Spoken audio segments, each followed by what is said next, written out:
Dans un village africain lointain vivait une jeune femme appelée Naya. Mariée depuis de longues années, mais son mariage n'était plus qu'un silence partagé. Chaque matin, son mari évitait son regard.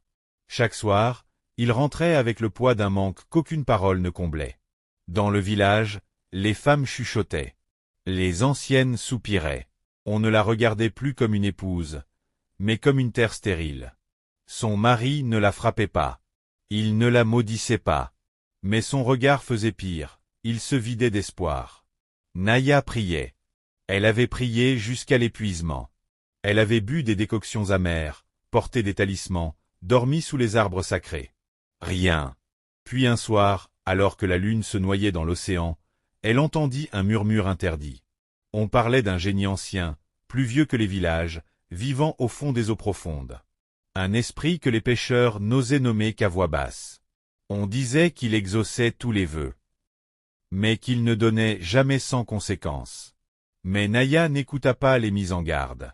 Car quand une femme est prête à tout pour être mère, même la peur se tait. Un crépuscule sans prévenir son mari, elle marcha jusqu'à l'océan. Le sable était froid. Les vagues semblaient l'observer. Elle entra dans l'eau, pas à pas, jusqu'à ce que le monde des vivants disparaisse derrière elle. Et là, dans le grondement des profondeurs, quelque chose l'entendit. L'eau monta jusqu'à sa poitrine. Le froid mordit sa peau, mais Naya n'avança pas pour reculer. Soudain, l'océan se tut. Plus de vagues. Plus de vent. Même les oiseaux avaient disparu. Alors la mer s'ouvrit. Des bulles sombres remontèrent, et une voix profonde, ancienne, ni homme, ni bête résonna dans sa tête, pas dans ses oreilles. Femme de la terre sèche. Pourquoi appelles-tu ceux qui ne remontent jamais? Naya tomba à genoux dans l'eau. Ses lèvres tremblaient, mais son cœur parlait pour elle. Je veux un enfant. Je veux entendre quelqu'un m'appeler mère. Je veux sauver mon mariage. Un silence terrible suivit. Puis la voix répondit, lente, presque amusée. Ton ventre est fermé par les hommes, mais pas par moi. Je peux t'ouvrir ce que la nature t'a refusé. L'eau autour d'elle devint chaude. Une ombre gigantesque bougea sous la surface. Mais écoute bien, Naya. Car mon don vient avec des conséquences. Et une femme qui désobéit élève sa propre malédiction. La mer se mit à tourner autour d'elle comme un cercle. Son cœur s'accéléra, mais Naya était prête à tout pour être mère. Soudain, elle sentit alors une douleur fulgurante dans son ventre. Pas une douleur humaine. Quelque chose s'ancra en elle, comme une graine vivante. Elle cria. L'océan la rejeta violemment sur le sable. Quand elle se réveilla, le soleil était levé. Son corps était trempé, mais intact. Comme si rien ne s'était passé. Sauf une chose. Sous sa main tremblante, son ventre était anormalement chaud. Et au fond de l'océan, quelque chose souriait. La grossesse de Naya ne ressemblait à aucune autre. Au bout de quelques lunes à peine, son ventre s'arrondit comme celui d'une femme arrivée à terme. Les anciennes du village furent troublées. On murmura que ce n'était pas normal. Mais son mari souriait enfin.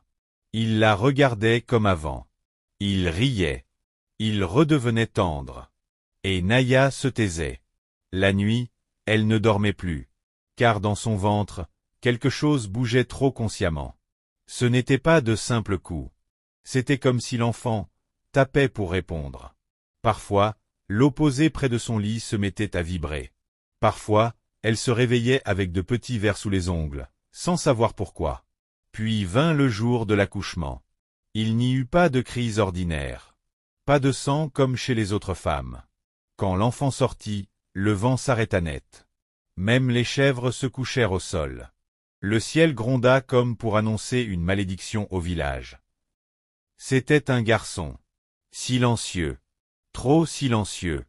Ses yeux étaient ouverts. Trop ouverts. Les femmes reculèrent.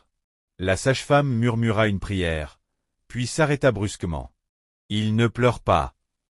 Naya tendit les bras. Quand elle le prit contre elle, l'enfant inspira profondément. Comme s'il reconnaissait l'odeur du monde. À ce moment-là, une vague invisible traversa le village. Au bord de l'océan, l'eau monta soudain sans raison. Mais Naya avait oublié la peur. Elle était mère. Mais après quelques jours seulement, des choses étranges, terrifiantes ont commencé à se produire. Une nuit, Naya vit dans son rêve son bébé. Elle le vit se transformer en serpent. Sa queue ondulait, son corps brillait d'un éclat sombre et humide. Dans la chambre de sa grand-mère, il pencha son cou, et une fine goutte de sang sembla disparaître dans sa bouche. Elle se réveilla en sursaut, le cœur battant, mais se persuada que ce n'était qu'un cauchemar. Le lendemain, la grand-mère fut retrouvée morte. Aucun signe de maladie, aucun bruit, rien, juste un corps froid et immobile. Le souffle glacé de la peur s'installa dans le cœur de Naya. Quelque chose clochait. L'enfant n'était pas normal. Puis les rêves revinrent.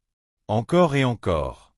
Chaque nuit, la même vision, l'enfant serpent, s'abreuve de sang dans le lit d'un villageois, et au matin, cette personne était retrouvée morte. Naya tenta de croire à une coïncidence. Mais le doute la rongeait. Les semaines passèrent, et à chaque rêve, le même cycle se répétait. Jusqu'au jour fatidique. Elle rêva encore. Encore ce serpent noir, glissant silencieusement dans la chambre de son mari. La peur la saisit avant qu'elle n'ouvre les yeux. Mais cette fois, en se levant, elle vit des traces de sang sur le lit où l'enfant avait dormi. Pas dans son rêve. Pas imaginaire. Vraiment là. Le cœur de Naya se figea. Et le lendemain son mari aussi fut retrouvé mort. Elle comprit enfin, avec horreur, ce n'était pas un enfant. Ce n'était pas son fils. C'était le démon lui-même. Toutes les morts du village, toutes les visions, étaient de sa main. Elle tomba à genoux, saisit sa Bible, et pria avec toute l'ardeur d'une mère et d'une femme épuisée. L'enfant apparut devant elle, immense, mi-humain mi-serpent, les yeux noirs comme la nuit. Il hurla, sa voix déchirante. « Maman, tu es en train de me tuer. » Puis, comme si l'air et l'ombre même l'avalèrent, il disparut. Le silence retomba sur la maison. Naya pleura. Mais pour la première fois depuis longtemps, elle sentit une libération.